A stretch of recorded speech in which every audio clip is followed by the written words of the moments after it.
Adam here from the Walser Automotive Group, and what I want to do today is take you on a test drive. So next to me here, I have the 2026 Honda CR-V.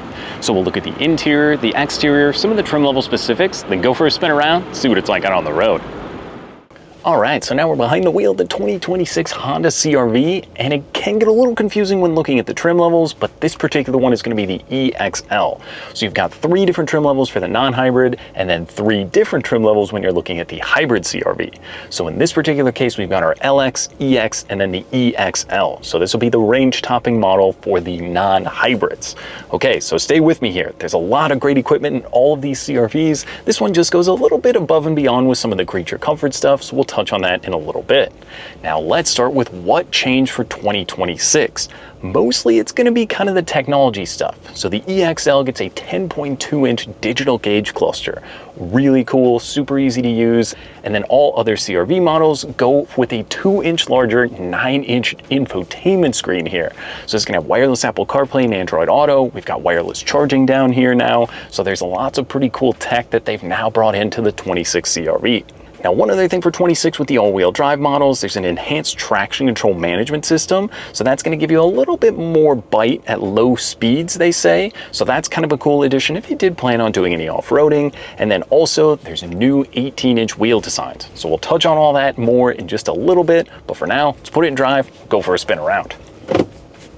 Now, what powers the non-hybrid CR-V is going to be a 1.5 liter 4-cylinder engine. Now, hear me out. Makes about 190 horsepower, but it's more than enough, I found, when driving around this morning to get you through your day-to-day tasks. The awesome thing is with the all-wheel drive like we have here today, which is great, not to mention for tackling those Minnesota winters and giving you the sure-footedness, but it also gets pretty good fuel economy. This is going to get you 31 mpg on the highway. Now, if you opt for the front-wheel drive model, that bumps about 3 mpg more across the board. So if you're looking for the best possible mileage, but you don't want to go to the hybrid, the front wheel drive might be one to consider.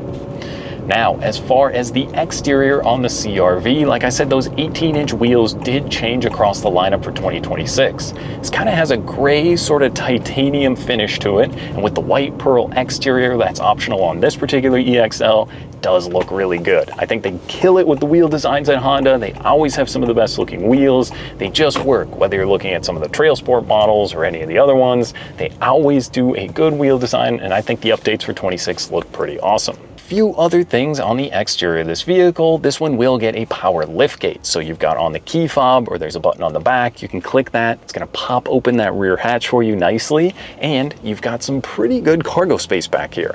Obviously, if you're looking for more, you can go up to the Passport or the Pilot, but I think for the CR-V, there's a reason you see about 1 billion of these on the road.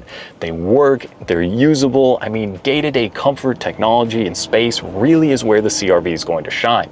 To me, it's almost kind of like the gold standard. It always seems like between this and the RAV4, you probably know somebody who's driving one, and they've probably had it for a long time, and the new ones are no different.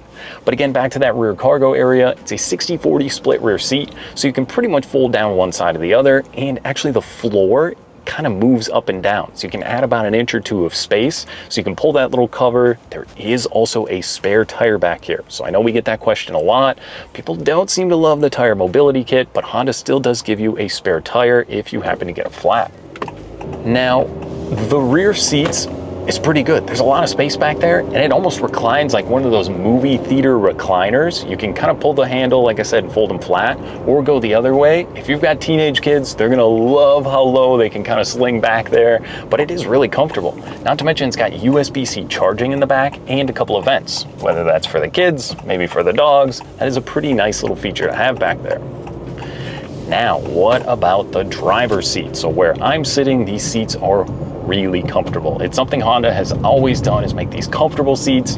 If you go down the trim level, you can still do the cloth seats, but these are kind of a leatherette mix, and these are also going to be heated. So like I said, along with the all-wheel drive for tackling those Minnesota winters, you've got heat on the driver and the passenger side, which is going to be really nice. And that pairs with the leather-wrapped steering wheel and shift knob combo in the EX-L. It just makes it a little bit more comfortable for day-to-day. Now this one also gets the sunroof up above, which you can kick open, which is always nice for when those summer times come along and do feel pretty short in Minnesota. But you got the windows down, the sunroof open. It's just a nice vehicle to cruise around in. Like I said, whether you're maybe running to the office, picking up the kids, there's just so much usability in here, and it really does make it simple. You can throw anyone the keys, nothing is overcomplicated. There's not something you have to try and figure out to explain to someone, and that really translates for just day-to-day ease. And I absolutely love that about the CR-V. Now, like I said, with the updates for the 26, it goes to the 9-inch display, wireless Apple CarPlay and Android Auto, paired my phone up in about 5 seconds this morning, Google Maps, text messaging, Spotify, it's gonna all be built right into the screen. You can also use the voice controls on the steering wheel, and if you press and hold, that's gonna pull up Siri. So if you use that a lot, having that in the car does keep your attention focused on the road ahead, so you're not messing with your phone on the go, which is definitely a great safety feature. Now, speaking of safety features, you can hear as I kind of scroll through maybe on the right side of the steering wheel, you can go down to the safety support, road departure mitigation, blind spot monitoring, you've got low speed braking control and parking sensors in here. Not to mention there's also a braking or emergency braking system. You've got blind spot monitoring in the mirrors. I mean, the list goes on, and obviously if it's gonna be you and your family in the vehicle, you're gonna wanna make sure you're safe, and the Honda sensing safety features are pretty top notch. Plus, we've also got the adaptive cruise control. So on the top of the right side of the steering wheel, you can turn that on with that kind of lane departure mitigation system. You can set 4 different distances. They kind of break it down by like far, farther, mid, furthest, nearest, whatever it is. It's confusing, but it does work, and it sets that kind of 4, 3, 2, 1 distance ahead of you. Adaptive cruise control, if that's a feature you haven't had, maybe you're driving an older CR-V, it's worth the upgrade alone. If you're doing a cabin trip, doing a lot of highway driving, how it goes, stops for you, it is an unbelievably great feature, and I am very bummed that not every single vehicle on the road has it, because I would love to use that day to day. Now that lane departure mitigation, I can kind of feel it. It sort of keeps you in your lane. So this is a little bit of a curvy lane here, and if you start to sway out of that lane, it'll light up green on the dash here. It kind of helps you back into that lane. Maybe, like I said, you're coming back from the cabin, you're a little drowsy, maybe you're saying something to the kids in the back. That definitely can help you out in a pinch, and it's great if maybe your eyes aren't on the road for the second. The Honda's eyes are, and it's making sure you are going to be safe behind the wheel.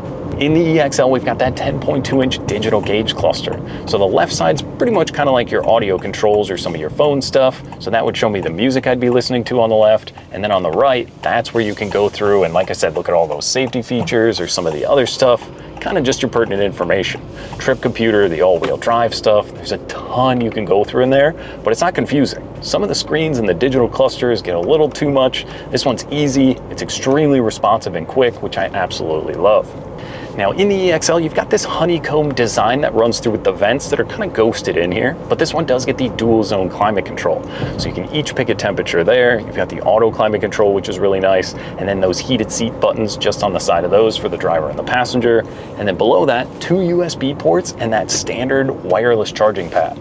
So with the Apple CarPlay and all the safety in here, obviously you don't want to be on your phone, so keeping it charged up down there and having the option to kind of put a couple phones fit nicely down there, I love that. It works, and it does make it really easy. So here we're just taking off from a stoplight here. This has got the auto start stop, which you can kind of trigger on and off. Just helps you save a little bit of fuel, but it's not a really abrupt system. It doesn't kind of lurch off the line. It just fades away, comes back really nicely. Now, what about the ride and drive? Like I said, these seats are really comfortable. So this is obviously the tan or the lighter interior. You can do the darker or the black interior also. But this is just so simple on the road. The steering has the perfect amount of mix between kind of the light and just a little bit of heaviness, so you know you're still driving the vehicle. Sometimes it gets so light that it's kind of weird when you're on the road, but the CR-V is that perfect blend between the two. I like that I'm sitting up a little bit higher. Maybe you're coming out of an Accord or a smaller sedan. Having that little bit of elevation above the road definitely can help you out. And like I said, the all-wheel drive is awesome for not only tackling the Minnesota winters, but maybe if it's raining, inclement weather, that certainly helps you out. So it's quiet, it's comfortable. Like I said, I came to a stop here and it just kind of fades away slowly with the auto start stop, but I really can't think of anything I don't like in the CR-V. It kind of just does everything, and it's done it for a long time. I mean, you can clearly tell it's still a CR-V. They kept those kind of upright lights at the back of the vehicle. They haven't gone away from what they know people have loved for so many years and just make it work. And there's a lot of options. Maybe you don't want all the equipment, maybe you want to go with the EX-L. There's definitely a CR-V that fits your driving needs. Now let's talk about the price. So MSRP on this particular one's going to be about $38,700. So if we're looking at the average new car price right now in the US at over $50,000, this is going to come in at about $10,000 or $11,000 less than that. And this is a lot of car for the money. Wireless Apple CarPlay, sunroof, heated seats, all the tech. There's even a remote start on the key fob, so you can fire it up in the wintertime, get it nice and warm, or on a hot day like today, cool it off nicely. I mean, it's just a vehicle to use every day and not ever think about it. Honda's reliability is so great, and these new little engines just seem to work, and they have more than enough power to get you going, yet more than enough fuel economy to help you out there.